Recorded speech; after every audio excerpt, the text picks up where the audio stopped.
All right, so hello everyone. I'm Megan McGilvery and I'm the co-president of Queens for Paws along with Hannah Zandy. So we would like to welcome everyone here today and thank you all for attending. So we're joined this evening by guest speakers from Kingston for Paws Service Dogs, which if you don't know, it is the nonprofit organization with which Queens for Paws is affiliated. So we have Sue Markos, who is on the board of directors, and she'll be delivering a presentation on kind of everything that the organization is about. And as well as Thomas, along with his mom, and of course his service dog Humphrey. They're also here and they'll give us kind of some insight on their journey together. So I'll give the floor to you, Sue. Thank you. Thank you, Megan. Hi, everybody, and thank you for joining us tonight. As Megan said, my name is Sue Markos, and I am a volunteer and on the board of directors with Kingston for Paws Service Dogs. I've been with the organization for about 4 years now, and I kind of started my journey with Kingston for Paws as a foster, which you'll hear more about a little bit later. So raising, fostering these service dog pups from their beginning of their journey. And now I help with a lot of the administration and back office type of functions with them to keep the organization going. We're so at Kingston for Paws is so grateful to Queens for Paws and their group that they started, I guess, just over a year ago now, about a year ago now, and doing an incredible job in both fundraising and awareness of service dogs and our organization in particular, but service dogs and the role that they play for so many people that need them. So I have a few slides here. I'm just going to go through about our organization, about what we do and about service dogs in general. And then we'll speak a little bit more about Humphrey's specific journey and let Thomas and his mom speak a little bit about what type of role Humphrey plays in their lives and the difference that he's made. So a little bit about us. If I can get my slide deck to work, there we go. So a service dog has a very specific designation in Ontario, under the law. A service dog is a specifically highly trained dog that is meant to assist an individual with a disability. Okay, so each dog is individually trained for the person that's going to receive them in order to address the skills and make that person with a disability have a more independent and fulfilled life. Together, the dog and their person, they work together as a team, and they're actually receive a service dog jacket as a team. So all of our dogs are either Labrador retrievers or standard poodles, and we acquire them from about 13 different breeders across Southern Ontario that are all CKC registered and high-end breeders, and we get our dogs at about 8 weeks of age. It takes about 2 years to train a service dog. And at about 16 months of age, we start the matching process where we match the skills and the natural abilities of the dog with the individuals that have been approved to receive one of our dogs. And each dog we expect to work for about 8 to 10 years with their person. In Canada, there are 3 different types of support animals, but they're all very distinct in their roles. As I mentioned, a service dog is protected under the law in Ontario, and they have the ability, service dogs are protected and able to go into all public spaces that humans can go, with a few minor exceptions. You may have also heard of therapy dogs or emotional support animals. The difference with therapy dogs, while they are trained, they are not specifically trained to assist an individual. They work typically in facilities or environments where they assist a wide variety of people that need support and comfort. For instance, here in Kingston, the Kingston Police Service, they have a therapy dog in their building to provide comfort and assistance to individuals that have either had a crisis or need some support in that environment. An emotional support animal, its primary function is just to provide emotional support, does not need any specific training or skills, has no protection by law, and effectively is not given any any recognition of being an official support animal. Okay, and feel free to stop and ask me any questions as I go along. So I'm just going to keep talking, but if you have any questions, feel free to stop me. The law in Ontario, service dogs are covered under AODA, which is the Accessibility for Ontarians with Disabilities Act. And essentially, the law states that any person with a disability that is accompanied by a service dog is permitted to access any service or goods or facilities that the person could access. So in other words, that a person cannot be prevented. If that person has a disability, they cannot be prevented from taking their service dog with them to access the services or facility. So Kingston Paws was established here in Kingston in 2015. So we've been here 6 years. We are a Canadian registered charity. Currently, we have 55 active dogs in our program. 33 of them have been placed with individuals like Humphrey that you can, I don't know if you can see the video of Humphrey with Thomas there. 33 are placed and actively working. We have 18 dogs currently in training going through our program. And we also have 4 canine assisted intervention dogs, which is another word for a therapy dog, in our program. We employ 3 trainers that host all of our training sessions. We do both one-on-one individual training with our recipients, and we do group training on a weekly basis, COVID permitting, of course. And we do bi-weekly training in Ottawa as well. We provide service animals for 5 different general, 5 different programs within K4 Paws. We provide service dogs for individuals with autism, service dogs for PTSD and mental health issues. Those are our 2 primary demands right now. But we also train for seizure response, mobility, and as I mentioned, we provide canine assisted intervention. So typically the types of individuals that receive one of our dogs in the autism realm, it can be a child that's over 5 years of age, which is most of our autistic recipients are young, either children or young adults. Many of our dogs will attend school with their person that they've been placed with. And on the PTSD mental health side, many of our recipients are either veterans or first responders, but we also provide PTSD dogs for adults or young adults that have either PTSD or mental health issues.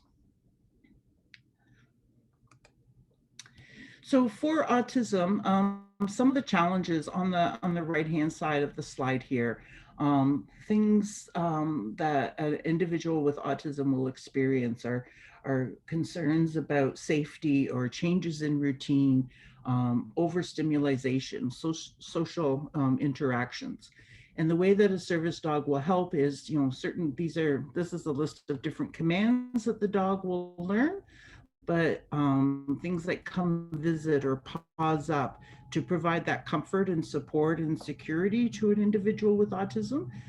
Nudge is a command that a dog will learn if the recipient has a lot of repetitive actions, like they start fidgeting or they start biting at their nails or they do a lot of repetitive behavior. The dog will actually go up and nudge the individual or force them to kind of like with their nose, kind of force them to stop doing what they're doing. Many of our younger children with autism have a tendency to bolt off or run away, and the dog will learn a command called anchor, where the child is actually tethered to the dog. And if the child does try to run off, then the dog will actually drop and not move and anchor in place. So to restrain the child from running off. So it's been an immensely valuable skill for many of our autistic children. So essentially the service dog will give them a sense of security and safety, and it's a constant companion for the individual to participate in life experiences that they wouldn't have otherwise been able to. On the PTSD mental health side, again, some of the same Benefits, challenges that we've seen with PTSD is being afraid to go out in public, being unwary of people approaching them from behind. Um, Again, the comfort, companionship, the deep pressure therapy, and also what the dog does is actually promote activity and forces the individual to get out of their home. Many people with mental health or PTSD are actually bound to their homes out of fear or other concerns of leaving the safety of their home. So um, big skills that a PTSD dog will know would be like block and cover and watch me. Block and cover are two skills the dog does to create a 3-foot perimeter around the individual so that even if they're out in the mall, if they're at the cat mall or somewhere out in public in the grocery store, the dog will actually lie down in a 3-foot radius around the individual and block anybody from approaching the person from behind or getting in their space, so to speak. Just gives them that sense of security, and their bubble makes their bubble a little bit bigger, their personal space a little bit bigger by having a 70-pound dog hanging off their hip. But again, the come visit, the pause up, the deep pressure therapy, all of those skills are immensely important for PTSD individuals as well. So the dog also essentially helps promote routine and activity in a person's life. And also, again, that constant support, no matter where they go or whatever they're doing, they have their dog by their side too, is that constant source of security for them. So some of the additional skills that we can train for: seizure response. Many of our children will also that have autism also suffer from seizures. The dogs will be trained to be alert in response to the start of a seizure. In time, many of our dogs that are trained for seizure response actually get the ability to alert prior to a seizure. I can't say that word very well. A seizure actually starting.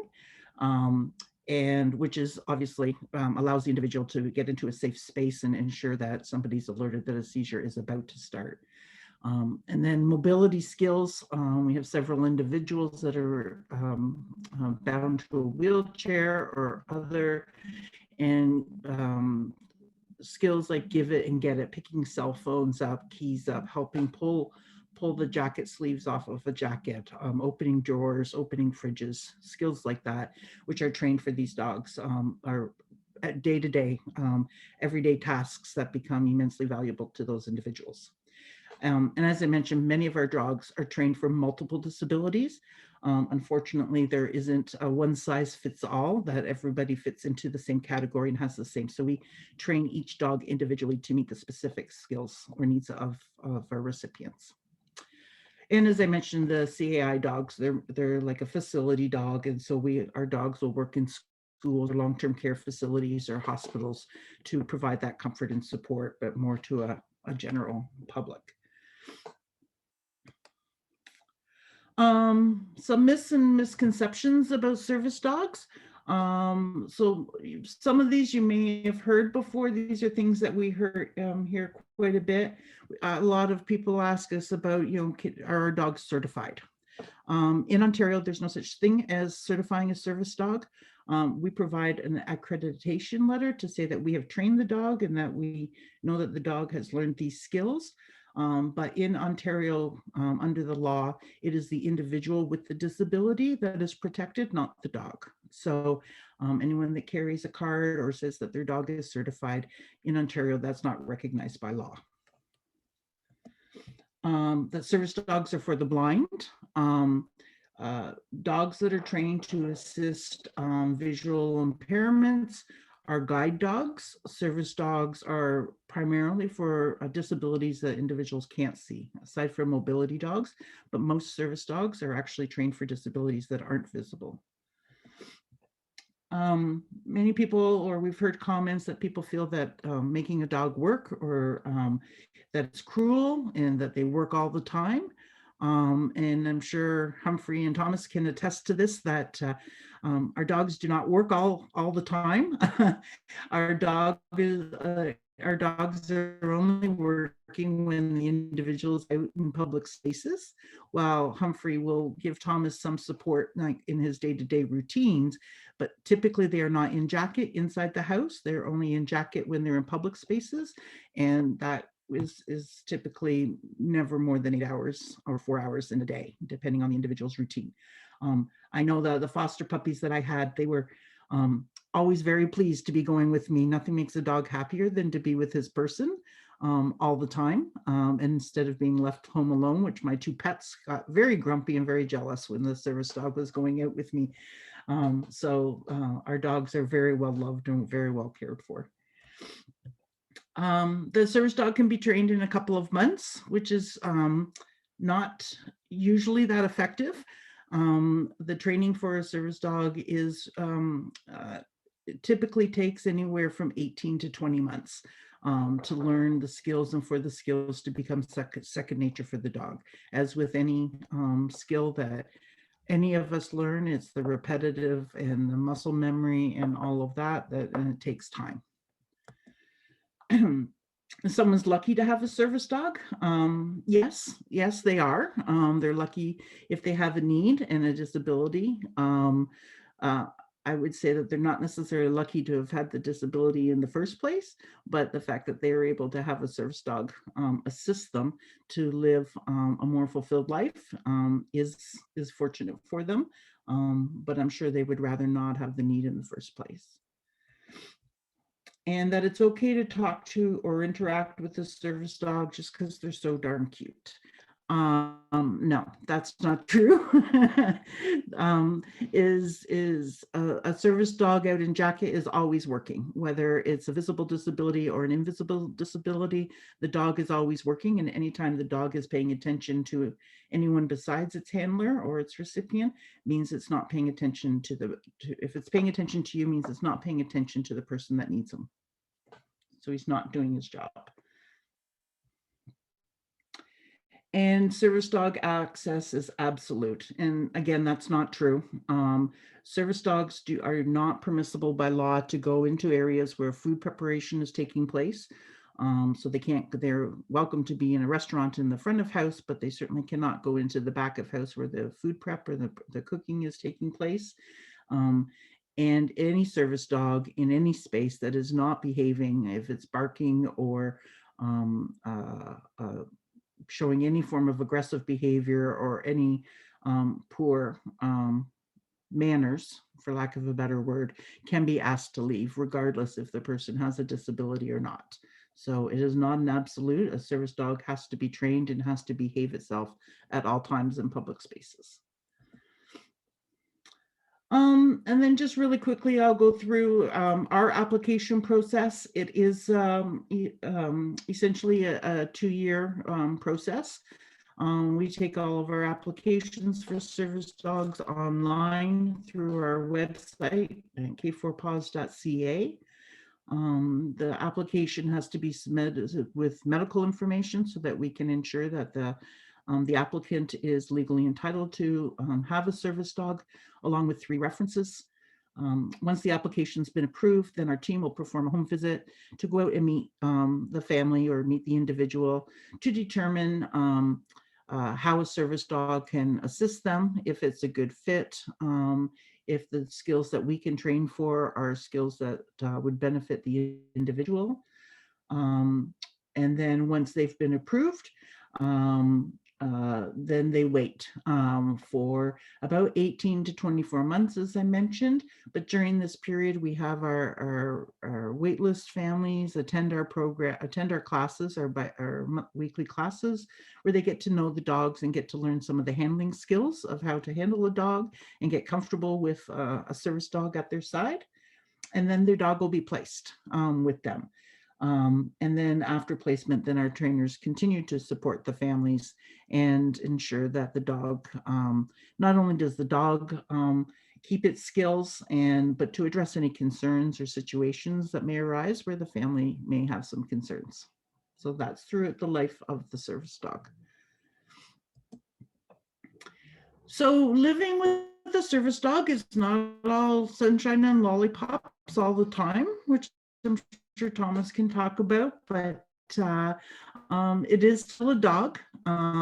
So there is still the cost to maintain a dog while he's working, while he's living with you as a service dog. So there's vet care, the flea and tick meds, and obviously, especially labs, they like to eat.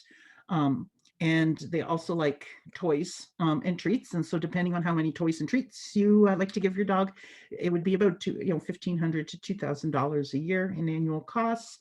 And of course, it is still a dog, so it needs its regular exercise and care and grooming. That's a must. If the service dog is not healthy and active, then obviously he's not going to be able to perform all of his skills and work as well. And we advise recipients that they need to slow down. Having a dog in tow everywhere you go is not necessarily as quickly as running in for milk. It takes a couple of extra minutes to remember to bring your dog and put the leash on and put the jacket on and go and get your milk and then come back out. And if you're out for long periods of time, you have to always remember to ensure to allocate time for bathroom breaks, because service dogs still need to go to the bathroom from time to time. And even trained dogs can get into trouble. Even the most highly trained dog will get into mischief if he's not watched all the time. And I'm sure Thomas is probably laughing about that right now. And the service dog journey. So as I mentioned, we acquire our puppies at 8 weeks of age. And for as soon as we receive the puppy, they're placed with the foster family, and they stay with the foster family for their entire training period. They go to class once a week, and the focus is on basic skills: sit, stay, come, lie down. And the focus is really on socialization at this age, of taking the dog, taking the puppy everywhere you go, going to grocery stores, going to the movie theater, going to restaurants, going to the mall, just so the dog starts becoming accustomed to living in a human's world. These are all pictures of Humphrey, by the way. This is Humphrey's journey. By about 12 to 24 months, of course, we continue the reinforcement of those basic skills. We never let them off the hook on those. But then we start to introduce the more advanced skills, the block and the cover and the anchor and the get it and give it and those type of skills. And that's when the matching process starts. That's when our trainers are watching the dogs to see where their natural affinity is, what their personality is, what type of home they live in, and seeing which dogs would be a good match for which individuals on our wait list. And then somewhere between 18 to 26 months, depending on the needs of the individual, the dog is placed with the individual. So the puppy starts, well, I guess they're not a puppy anymore, they're a dog, starts living with the recipient.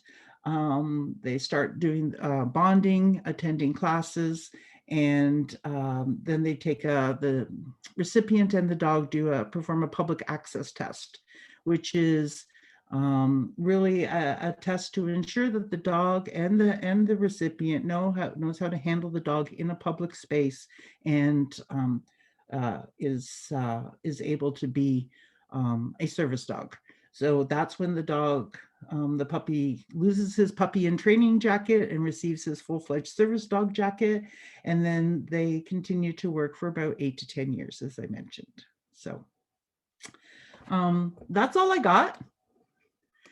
So as I mentioned, this is Humphrey, or the picture that, these pictures are Humphrey. Humphrey was my foster puppy when I received him 2 years ago, and just over 2 years ago, and raised him till he was about, I guess about 18 months, 19 months. And then he went to live with Thomas, I guess last August. And Thomas, I'm not sure, let me turn off my sharing here. Oops. Stop share.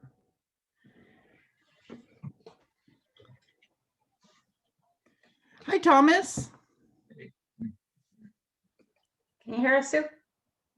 Yes, we can hear you. Oh, good.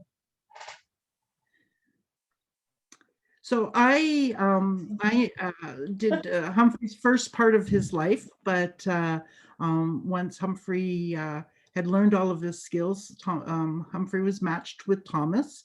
And perhaps Angela or Thomas, you can tell us a bit about your side of the journey with before Humphrey and since Humphrey's joined you.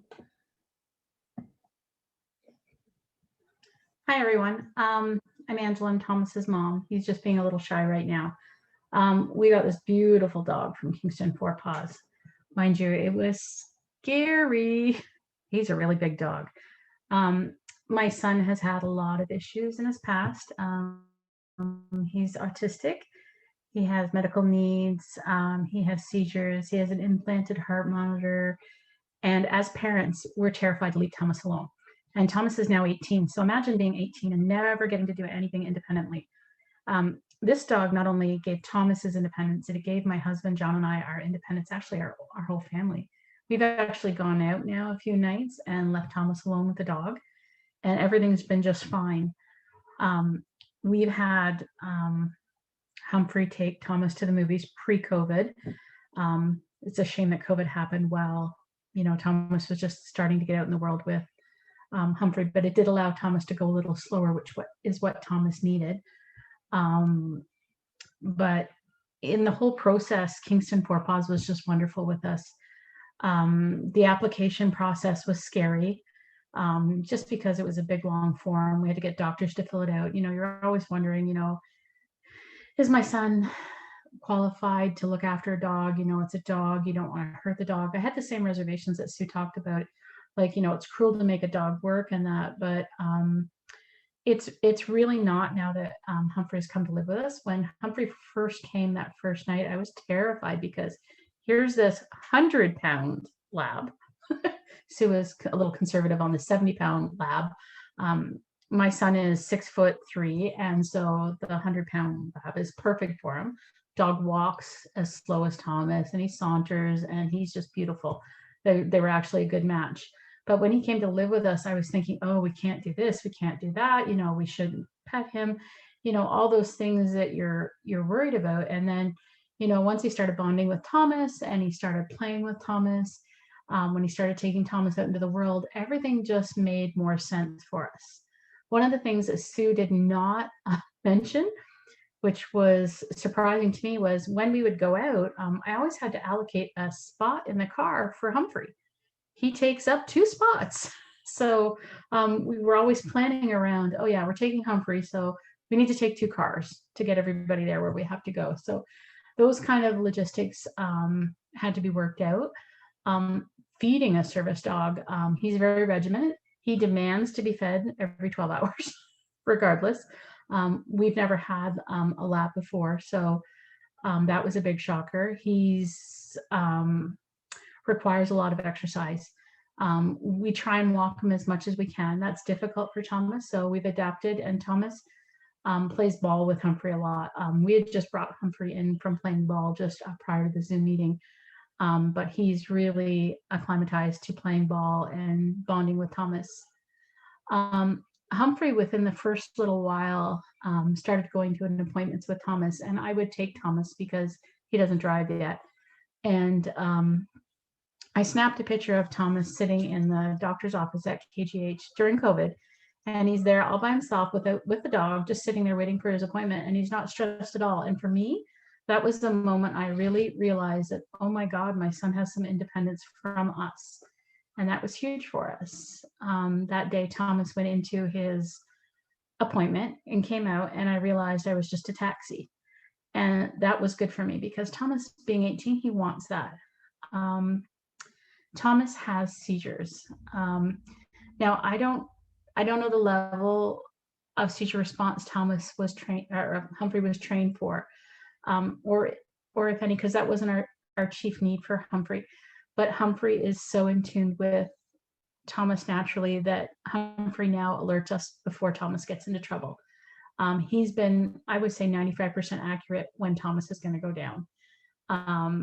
One time we found Thomas down and Humphrey was rated aside. He wasn't leaving Thomas for anything. And it was just heartwarming that Thomas wasn't by himself. There's not anything anybody can do when Thomas is having a seizure except be there with him. And if we're not there, the dog's there. And that takes a big stress off us as a family, knowing that somebody's with him.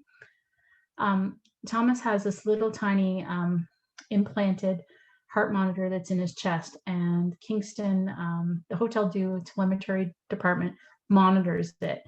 And when Thomas's heart rate goes too low or too fast, they'll call us and alert us.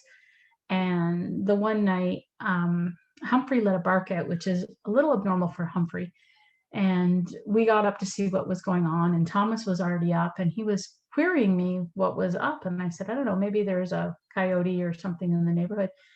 And we couldn't figure it out. And the next morning, we all went back to bed. The next morning, the telemetry department called me to say, hey, how did you guys know that Thomas was having problems? Was he ill or something like that? His heart monitor was going off. And I said, no. I said, he got up in the night because a dog barked. And she says, I wonder if the dog could sense his heart rate or listen to the very faint beeping. And just from the dog getting Thomas, by barking, just getting Thomas up and moving, put his heart back into a rhythm that it was supposed to be in. And it didn't save his life, but it definitely prevented it going on longer than it needed to. And like I said, for John and I, it just means that much for us to know that he can be more independent. We hope for Thomas that he eventually can go off to a university like Queen's, live in residence, and become a very independent person, going to school, looking after himself. Those are our goals for Thomas. Thomas really wants to be on his own, but right now we're taking puppy steps towards those goals. But with the use of a service dog, I don't feel that Thomas's options are as limited now for his safety. I think the dog provides safety. He provides companionship. There's no two ways about that. He also, for Thomas has a lot of sleep issues. Humphrey is a huge snorer. Like, you've never heard anything snore like you've heard Humphrey. At one doctor's appointment, Thomas's neurologist actually told us he was quite confident that Humphrey had sleep apnea. But that is very soothing to Thomas, and Thomas sleeps better because of it. So the journey for us, it's still going on. We're just getting going. I don't know, it's so important for people like my son. He's not just a dog. He's not a human. He's not a medical device. He is a living, breathing bundle of love that's knowledgeable and can even get Thomas out of bad situations. Thomas was assaulted at school to the point that Thomas hasn't been at school since grade 5. And he's in grade 11 right now. That's a long time to be out of school. So he's been doing everything online. And so he's scared of people. Humphrey gives him that confidence and knows enough when Thomas is feeling awkward. He'll actually have Thomas take a couple steps back when he senses that Thomas isn't okay with the situation. And sometimes he'll kind of even pull on Thomas to go. And I don't know, it's hard to describe that independence. And when Thomas does his exams now online, exams are stressful for anybody. And Thomas missed a big gap of school. So now high school exams are hard. Dog's with him, dog's at his feet, snoring away. Thomas is doing his exam and he's not stressed anymore.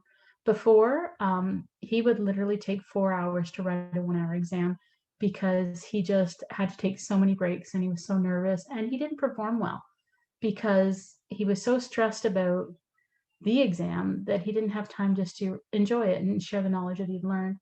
So Kingston Paws, they were there with us right from the start. We started the application, we got the medical forms. We had Elizabeth Bailey, I think she's the director, isn't she? She came down, did the interview, did a home assessment, didn't make any promises, went back and talked to her people. Then when we were approved, we were told it would be a big, long wait list. And fundraising is a big thing for Kingston Paws, so we took it on like a big, audacious goal.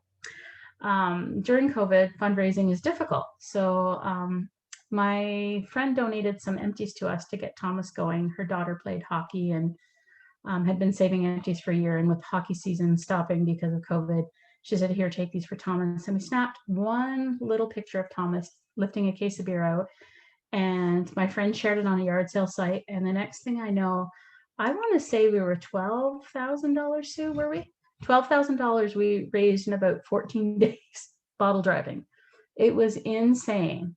We had people dropping empties off at my house by the truckloads. My poor neighbors, at one point we had 17,000 cans up the side of my house, all counted and bagged to return. The love that the community in Belleville showed us how important Thomas was to their community was just heartwarming. So forever, I probably will bottle drive. Well, maybe not yet. I'm still kind of tired of it, but soon I will get going again at the bottle driving and fundraising for Kingston for Paws. It's just so important. These dogs, although they are just dogs and they're not robots, independence is something that's priceless. And the people that raise these dogs, like poor Sue here, I know how beautiful an animal Humphrey is. I know what he does for my son and that, but I know it must have been gut-wrenching for her to actually hand him over. I couldn't have done it. I couldn't have. You couldn't have made me. I would have ugly cried. But the work that they do is so important for people. Sorry, Sue. It's so important for people, and people need to understand that although they're dogs, they're more than dogs. They're just, independence is priceless. And I don't know what I can do further to help Kingston for Paws, but 8 to 10 years, that's the other thing that makes me so sad is I don't want to celebrate any of his birthdays. I don't want him to age out. I don't want to ever think about him not being there for Thomas or Thomas being there for him, because Thomas is there for Humphrey. Thomas going out and playing with Humphrey, it just solidifies that bond that they have. And it's taught Thomas how to look after someone else, because when you're autistic, you're so focused on yourself that it's really hard to think of others and put others people's needs ahead of your own. And I know Thomas is really at the high autistic functioning end, but it's still very difficult. It doesn't matter whether high autistic or low, autism is still autism. And to think of others is the real struggle, and other people. And for Thomas to now get up in the morning, feed the dog, make sure the dog's fed, make sure the dog has everything that he needs, make sure that the dog's played with, make sure that he's got the treat sack filled up, make sure that the dog's not gaining weight. And that's a hard one for us.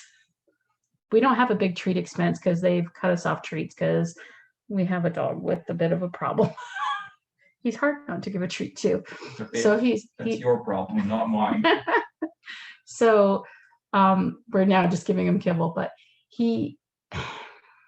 I don't know. It's the responsibility it's given Thomas too is just, it's been life altering. And for Thomas to go out in the community, even to bottle drive, like he went out and helped us and he made eye contact. And our bottle drive went, because we're from Belleville, went from here, and we were getting calls from Kingston to come down and pick up their bottles. And we were going out and we brought Thomas down with us, and people were actually handing him cash to help out. They just thought it was so nice that he didn't start a GoFundMe page and that he was willing to go out and do the hard work and help Kingston for Paws, because they helped him and, get more dogs for other people too. Like, it's just, I don't know. I just can't say enough for everybody that's helped him. Is there anything I haven't touched on, Sue, that you wanted me to? No, I know that's fabulous, Angela. Thank you. Yeah, And I'm sorry. Thomas has been kind of shy tonight. He's had a bit busy day today. He's getting ready to write. He's taking grade 11 law. He had to talk Oh my a big goodness. meeting with the online school, so they didn't want him to take the academic law course, but his tutor, Mrs. Anderson, talked him into it. So,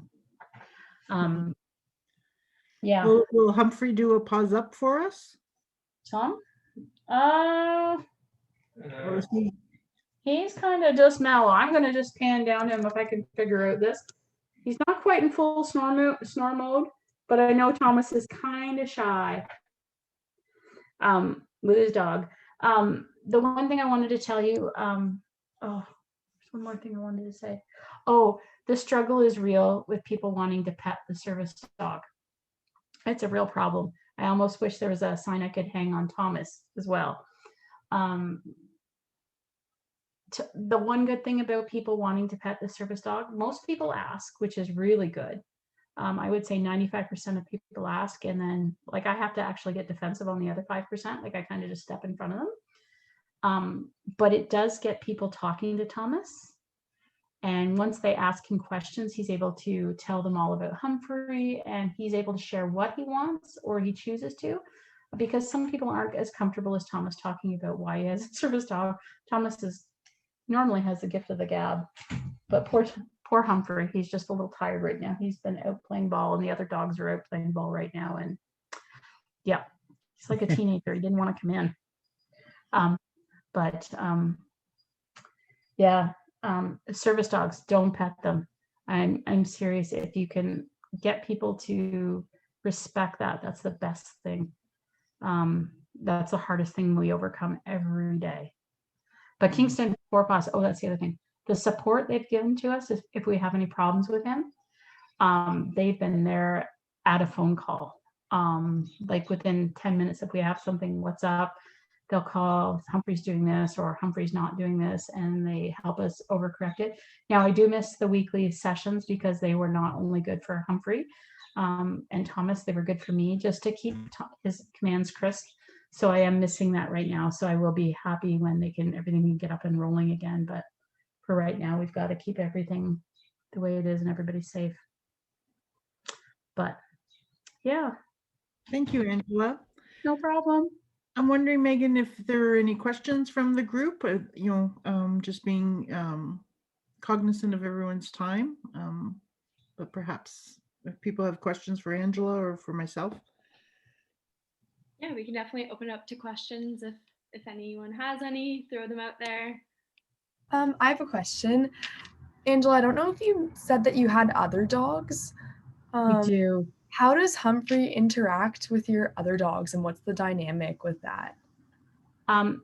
We got our other two dogs because we were told that there was this information that I'd been given, which was false, that it would take years and years and years to get a service dog. So we decided we'd get a puppy, but my husband sent me to get a puppy, and of course there was two puppies. So guess what? I got two puppies. So, but the two dogs, their names are Max and Stella. They're border collie crossed with Australian shepherds. At first, there was a bit of getting to know each other. My female dog didn't really like sharing the limelight, and I feared I would have to actually get rid of her. But unfortunately, that was a sacrifice we were prepared to do. My sister was ready to step in and take her, but it all worked out. Kingston Paws came through for me.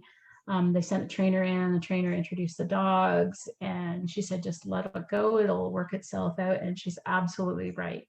Now it's just a gang of dogs.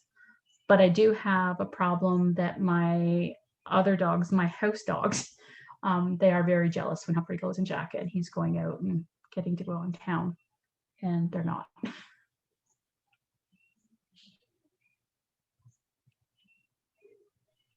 I just have a quick question for you, Sue. I know you mentioned that you pair the dog for the individual. Is there anything specific that goes into that, or is it more so just how the person and dog interact? Actually, there's quite a bit that goes into it. Our trainers and our head trainer, executive director, Elizabeth Bailey, that Angela referred to, she does most, or if not all, of our matching. It's a combination of several factors. First of all, it's the personality of the dog and the personality of the individual. So you don't want to put a very playful, energetic dog with someone who may be a bit older and leads a more sedentary life, because that's just not going to, and vice versa. You want to, they look at the natural tendencies. So based on the needs of the individual, and the skills that they would need in a dog, and every dog has a natural affinity for a different set of skills. So for instance, Humphrey is a very lovable, kind of likes to be near people, likes to likes to cuddle, likes to lie across your feet. When Angela referred to Thomas taking exams and Humphrey's right there. When I had Humphrey as a foster puppy and he was at work with me, he was always lying across my feet. So all of those kind of just natural instincts that the dogs have, and the and the characteristics that the recipient needs. And then that's also why we have our waitlist families come to our training classes, so that you can see where there's a natural affinity. You'll see, Angela mentioned several times about the bond between Humphrey and Thomas. And so we, pre-COVID again, we try to attend a lot of events and have our families come to a lot of events, and have them handle the dogs and work with the dogs. And you start to see those natural bonds start to take place. And of course, that's what we want to really leverage and capitalize on, because that bond between the service dog and the recipient forms such a team, and it's critical that they're in tune with each other all the time. And that's how you get and reap the benefits that Angela referred to, of Humphrey just having a natural tendency to know when Thomas needs to back off or needs some encouragement to move forward, or what Thomas needs in various aspects. And Humphrey wasn't trained for those things, right? Humphrey was raised by me, and so we look for things that kind of meld the dog with the recipient, so that they have that bond. If that makes sense. I think Yeah, the that size, makes a lot of sense. Oh, sorry. it's okay. I was going to say, I think the size too of Humphrey and the size of Thomas were a very good match. And at the speed that they both walk, to me, it just made a lot of sense. When you see them saunter, they saunter almost in unison. I remember when Thomas met Humphrey for the very first time, and Sue told Humphrey to go visit Thomas, and Thomas was down on his knee. And Sue, you could see, she's a big softie, the big tear well up, and she was like, "Oh no!" But she's asked him, Thomas, if he wanted to take him for a walk, and the next thing I know, they were off, and I was just in awe. And they just really fit well together, like Mutt and Jeff, like literally. Well, Thomas needed a yellow lab. Yes, I agree. Thomas is blonde, and Humphrey is one of our larger yellow labs, and so yeah, they are a good match, not only physically but spiritually as well. They have very similar personalities too, because Humphrey's a bit of a goofball, and Thomas is a bit of a jokester as well. Yes, I would say Humphrey's a ham. Yeah. Yeah.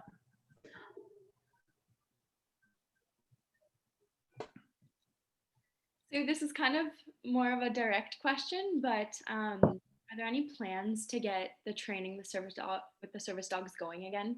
Are there any plans for that? I pray for it. Oh, the group training, the classes? Yes, absolutely. That is very much, dependent on COVID and the pandemic. Right now, we have the Section 22 order in place in Kingston, so nothing is going to start up. I know that the trainers are still doing the training, but they're doing it one-on-one individually with each dog, where they just take the dog, for 3 or 4 hours or 2 or 3 hours for every few weeks, so that the service dogs in training don't lose their skills. We know this time last year, or at the beginning of the pandemic, or puppies. I had Humphrey still, and I had Jessie, and you could see that the dogs were starting to enjoy their time off, so to speak, where their skills weren't as sharp and it wasn't as automatic for them. So it's important that the trainers have been super diligent of trying to get the dogs out as much as possible into public spaces, with the restrictions, obviously. But we did start up the training classes before the holidays, before Christmas, and then of course the lockdown kind of stopped that again. We're hoping after the Section 22 orders lifted and Kingston goes back to green and the weather's nicer, and now with the time change we can go back to outdoor training. and which obviously affords us a much easier and safer way of doing training than trying to find indoor spaces with the cold weather. So I anticipate May that the classes would, assuming touch wood, that COVID is nice to us. Yeah. Yes. Okay, awesome. Because yeah, Hannah and I got, a little glimpse of that training with Terrence back in November before the holidays, and we definitely missed that. So. Well, with any luck, I'll have another puppy after all the COVID restrictions are lifted, and I'll be back on campus with a puppy every day. So. Awesome. We look forward to that for sure. Are there any other questions from anyone?